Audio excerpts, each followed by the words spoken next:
ইমানদারের পুরো বিষয়টাই হলো অদ্ভুত, খুবই চমৎকার। কারণ হলো, আমরা বাংলায় একটা কথা বলি, হাতি মরলেও লাখ বাঁচলেও লাখ।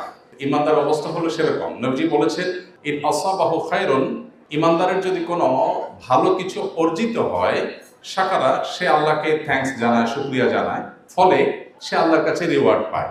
আবার কেউ পুরস্কার পেল না, তার যে লক্ষ্য ছিল সেটি তিনি পূরণ করতে পারলেন না, তিনি সবারা, ধৈর্য ধারণ করে, তো এর ফলেও আল্লাহ তাআলার কাছ থেকে বিনিময় পায়। অতএব ইমানদারের হারাবার কিছু নেই। যারা পুরস্কার জিতেছে তারা যেমন আল্লাহর কাছ থেকে সব আশা করতে পারে, আর যারা পুরস্কার জিততে পারেনি, ইমানদার যেহেতু আসল টার্গেট তার আল্লাহর কাছ থেকে পাওয়া, সো তারাও ইনশাআল্লাহ বিদিল্লাহ গেইনার এবং ভালো কিছু পেয়েছে। আমি দোয়া করি আমাদের এই সমস্ত কলিজার টুকরার সন্তানগুলোকে আমাদেরকে আল্লাহ তাআলা নয়ন জোড়ানোর সন্তান পাওয়ার তৌফিক দান করুন। সময় তো শুধুই, আমরা রমজানের পড়ন্ত বিকেলে এখানে একত্রিত হয়ে আছি এবং আমি দেখতে পাচ্ছি ইফতার সার্ভ করা হয়ে গেছে বেশিরভাগ টেবিলগুলোতে। এই যে ইফতার সামনে নিয়ে আমরা বসে আছি, আমরা সবাই তো ক্ষুধার্ত, তাই না? ইফতার সামনে সাজানো আছে, অপরদিকে আমাদের পেটে ক্ষুধা আছে, খাবারও সামনে আছে, আমাদের নিডও আছে, বাট আমরা কেউ খাচ্ছি না। আমরা অপেক্ষা করছি সূর্য ডোবা। কেন এই অপেক্ষা? কারণ আল্লাহ তাআলা আমাদেরকে এখন এই খাবারটা গ্রহণ করার জন্য পারমিশন দেননি। আল্লাহ বলেছেন, আতিমুস সিয়ামা ইলাল লাইল, তোমরা সূর্য ডোবা পর্যন্ত তোমাদের সিয়ামকে, রোজাকে তোমরা কন্টিনিউ করো। এই যে খাবার সামনে আছে, আমার নিডও আছে, বাট আমি আল্লাহর নির্দেশের অপেক্ষা করছি, এটাই কিন্তু রোজা, এটাই হলো সিয়াম। সিয়াম বা সম, এই শব্দের অর্থ হলো মূলত বিরত থাকা, নিজেকে নিয়ন্ত্রণ করা। এই যে ক্ষুধা আছে, খাবারও আছে, বাট আমি নিজেকে নিয়ন্ত্রণ করছি, আমি খাচ্ছি না। এই বার্তাটা সিয়াম আমাদেরকে দিচ্ছে। এই বার্তা যে দিচ্ছে, সেই বার্তাটা যদি আমরা গ্রহণ করতে পারি এবং এইটাকে যদি সামগ্রিক জীবনে আমরা অ্যাপ্লাই করতে পারি, তাহলে সিয়াম সার্থক, তাহলে রোজা সার্থক। আর তা না হলে এই রোজা অনেক ক্ষেত্রে কেবলই উপোস থাকা। আমাদের প্রিয় নবীর ভাষায় তিনি বলেছেন, রুব্বা সাইমিন লাইসা লাহু মিন সিয়ামিহি ইল্লাল জু', বহু রোজাদার আছে যাদের রোজার বিনিময়ে উপোস থাকা ছাড়া আর কোনো অর্জন হয় না। তারা কারা? তারা হলো সে সমস্ত মানুষ যাদের রোজা শুধুই ইফতার এবং সাহরিতে সীমাবদ্ধ, এর বাইরে রোজার কোনো বার্তা তারা গ্রহণ করতে পারে না।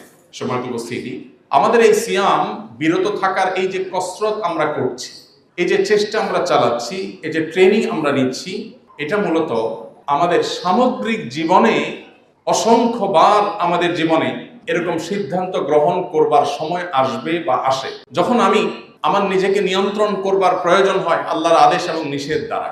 এই সিয়াম আমাদেরকে সেই সামগ্রিক জীবনের প্রত্যেকটা ক্ষেত্রে নিজেকে নিয়ন্ত্রণ করবার শিক্ষাটা দেয়। কিন্তু দুর্ভাগ্যজনক বাস্তবতা হলো, আমরা বেশিরভাগ মানুষই আমরা ইফতার এবং সাহরি করি এবং গতানুগতিক রোজা রাখি, কিন্তু এই রোজা আমাকে সামগ্রিক জীবনে আল্লাহর আদেশ নিষেধ অনুযায়ী পরিচালিত করে না, আমাকে নিয়ন্ত্রণ করে না, এবং এর কারণে আমাদের রোজাটা অর্থবহ হয়ে ওঠে না। ভারত মহাদেশের একজন মনীষী ছিলেন, একজন ইতিহাসবিদ এবং একজন স্কলার ছিলেন, সৈয়দ আবুল হাসান আলী আন-নাদভী। মুসলিম বিশ্বের নোবেল খ্যাত কিং ফয়সাল অ্যাওয়ার্ড প্রাপ্ত ভারতবর্ষের 2-3 জন মনীষীর একজন। অনেক আগে দুনিয়া থেকে চলে গেছেন, অনেক বড় মনীষী ছিলেন, তাকে নিয়ে অনেক কথা বলার মতো আছে। মাত্র 18 বছর বয়সে যে সমস্ত বই তিনি লিখেছেন, সেগুলো এখন মিডল ইস্টের প্রত্যেকটা ঘরে ঘরে, প্রতিটি লাইব্রেরিতে শোভা পায়। এমন একটি লাইব্রেরি মিডল ইস্টে পাওয়া কঠিন হবে যেখানে আলিমিয়া নদবীর বই ছাড়া সেই লাইব্রেরি পূর্ণতা পেয়েছে। এই বইগুলো লিখেছেন তিনি যে বয়সে, সে বয়সে তিনি কোনো আরাবিয়ানকে দেখেননি চোখে, কোনোদিন আরব দেশেও যাননি, কিন্তু আরবিতে লিখেছেন এবং সেগুলো এখন বিভিন্ন বিশ্ববিদ্যালয়গুলোতে গবেষণার কেন্দ্রবিন্দুতে পরিণত হয়েছে। এরকম বড় একজন মনীষী ছিলেন সৈয়দ আবুল হাসান নদভী রহমাতুল্লাহ আলাইহি। সিয়াম সম্পর্কে বলতে গিয়ে বলেছেন খুব চমৎকার একটি উপমা। তিনি বলেছেন, আমরা যে রমজানে রোজা রাখি, এটা একটা রোজা, রোজার আরেকটা ফরম্যাট আছে যেটা হয়তো আমরা অনেকে সেভাবে দেখিনি বা ভাবিনি। সে ফরম্যাটটা কি? সেটা হলো, তিনি বলেন যে লাইফ টাইম রোজা, পুরো জীবনটা একটা রোজা। এটা হলো 12, 14, 16 ঘন্টার রোজা, আর ওইটা হলো 50, 60 বা 70 বছরের রোজা। রমজানের রোজা শুরু হয় ভোরে, যখন শোভে সাদিক হয় তখন। জীবনের রোজা শুরু হয় যখন বায়োলজিক্যালি বা শরীয়ত দৃষ্টিকোণ থেকে একটা মানুষ প্রাপ্তবয়স্ক হয় তখন, অর্থাৎ বালেগ যখন হয়। রমজানের রোজা পরিসমাপ্ত হয় সূর্য যখন ডুবে যায়। জীবনের রোজা পরিসমাপ্ত হয় জীবনের রোজা যখন ডুবে যায় তখন।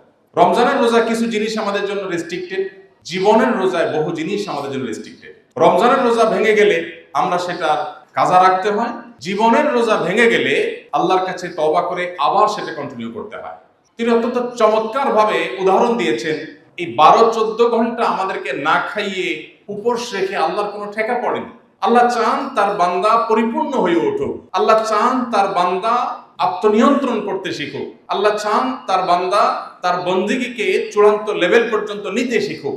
রমজানের এই চমৎকার দৃশ্য ইফতারের আগে যেটির অবতারণা হয়, ঠিক আমরা এখন যে মুহূর্তের সামনে আছি এই মুহূর্তকে আপনি চিন্তা করুন যে সব ধরনের খাবার আছে, সবচেয়ে খারাপ মানুষটা যে মিথ্যা প্রতারণা ছাড়া কথাই বলতে পারে না, সবার সাথে মিথ্যা প্রতারণা করে, পারলে বউয়ের সাথেও করে, পারলে নিজের সাথেও করে, এরকম ক্যারেক্টারের মানুষও যদি হয় আপনি দেখবেন রোজা রেখে সে কিন্তু 2 নম্বর এটা করে না। কি বলেন, এমন কোন রোজাদার কি আছে যে ক্ষুধা লাগছে সে রুমে দরজা লক করে ফ্রিজ থেকে খাবার নিয়ে খেয়ে নিচ্ছে, আবার মুখটা মুছে বাইর হয়ে গেছে? এরকম কোন রোজাদার আছে? নাই। কারণ হলো এই রোজাদার জানে যে আল্লাহ তাআলা দেখছেন। এই যে আমাদের সবার সামনে খাবার আছে, আমরা কেউ খাচ্ছি না, সারা দেশে এখন লক্ষ লক্ষ কোটি মানুষ ইফতার সামনে নিয়ে প্রস্তুত হচ্ছেন বসার জন্য এবং সূর্য ডোবার আগ পর্যন্ত বসে থাকবে। এর মধ্যে বহু ঘুষখোর, বহু টিনচোর, বহু গমচোর, বহু খারাপ মানুষ, বহু 2 নম্বর মানুষ, এরা সবাই কিন্তু এই জায়গায় এসে একাকার যে না আমরা কেউ এখন খাবো না, কারণ আল্লাহর নির্দেশ নাই। তো যে আল্লাহর নির্দেশের জন্য কোটি কোটি মানুষ আমরা অপেক্ষমান আছি, সূর্য ডোবার আগ পর্যন্ত খাচ্ছি না, আমার নিড আছে, সুযোগও আছে, বাট আমি খাচ্ছি না, এই আল্লাহ তো আমাকে নিষেধ করেছেন অন্য সব অন্যায় কাজগুলো থেকে বিরত থাকতে। আমি যদি আমার সামগ্রিক জীবনের যে রোজা, সেই রোজাতে এই রোজার প্রভাব, এর প্রতিফলন, এর প্রভাব যদি আমি ঘটাতে না পারি, এর বাস্তবায়ন যদি আমি ঘটাতে না পারি, তাহলে এই ব্যক্তি সম্পর্কে নবীজি বলেছেন বহু রোজাদার আছে যে রোজা তাদের উপোস থাকা ছাড়া আর কোনো কাজে আসে না। সময় তো শুধু আল্লাহ তাআলা বলেছেন কুতিবা আলাইকুমুস সিয়ামু কামা কুতিবা আলাল লাযিনা মিন ক্বাবলিকুম লাআল্লাকুম তাত্তাকুন। তোমাদের জন্য সিয়াম, রোজা ফরজ করা হয়েছে, তোমাদের পূর্ববর্তীদের উপর ফরজ করা হয়েছে। কেন? রোজার উদ্দেশ্য কি? আল্লাহ বলেছেন লাআল্লাকুম তাত্তাকুন, যেন তোমরা মুত্তাকি হয়ে উঠতে পারো। প্রত্যেকটা ইবাদতের, প্রত্যেকটা নেকামলের একটা প্রাইমারি বা প্রাথমিক লক্ষ্য আছে, আর একটা চূড়ান্ত লক্ষ্য আছে। সকল ইবাদতের চূড়ান্ত লক্ষ্য আল্লাহকে সন্তুষ্ট করে জান্নাতে যেতে পারা, আর প্রাথমিক লক্ষ্য হলো ইবাদতের ক্ষেত্রে ইবাদত ভেদে, যেমন আমরা ইবাদত ভেদে এটা পার্থক্য হয়, যেমন আমরা ওযু করি কেন, নামাজ পড়বো, সেটা হলো প্রাথমিক লক্ষ্য। আমরা রোজা রাখি কেন, যেন আমরা মুত্তাকি হয়ে উঠতে পারি। মুত্তাকি কাকে বলে? মুত্তাকি বলা হয় আল্লাহর কাছে জবাবদিহিতার বোধ এর চেতনা থেকে যে সকল অন্যায় থেকে বেঁচে থাকে, আল্লাহর আদেশ নির্দেশ মতো নিজেকে পরিচালিত করে, এই লোকটাকে মুত্তাকি বলা হয়। আর এই পুরো এক্সারসাইজটাকে, এই পুরো চেতনাটাকে বলা হয় তাকওয়া, যেটা অন্তরে সুপ্ত থাকে। এই তাকওয়ার চেতনার সাথে রোজার সম্পর্কটা খুবই সুনিবিড় এবং খুবই স্পষ্ট। কারণ রোজা আমাদেরকে এই যে পানাহার থেকে বিরত রাখছে, এটা হলো আল্লাহ ভীতির চেতনা। এই চেতনা যদি আমরা আমাদের ভেতরে সঠিকভাবে ধারণ করতে পারি, তাহলে আমাদের সিয়াম সাধনা সিদ্ধ হলো, সার্থক হলো। গোটা পৃথিবীতে যেদিকে আপনি তাকাবেন, ভোগবাদের এই বাস্তবতায় চতুর্দিকে দেখবেন সবাই আপনাকে আহ্বান করছে শুধু ভোগের আহ্বান।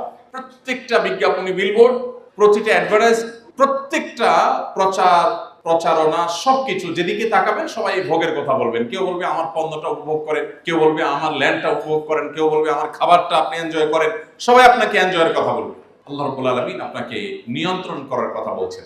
অন্য সব উৎসব, আমরা এই যে পহেলা বৈশাখ, বিভিন্ন রকমের উৎসব আমরা পালন করি, এই সকল উৎসবে আপনি দেখবেন যে ঠিক আছে, একটা ভালো কাপড় পরেন, শাড়ি পরেন, জামা পরেন, ভালো খাবার খান, পান্তা ইলিশ খান, এটা করেন সেটা করেন। এই যে 31st নাইট আসে প্রতি বছর একবার, আতশবাজি করেন, আনন্দ ফুর্তি করেন।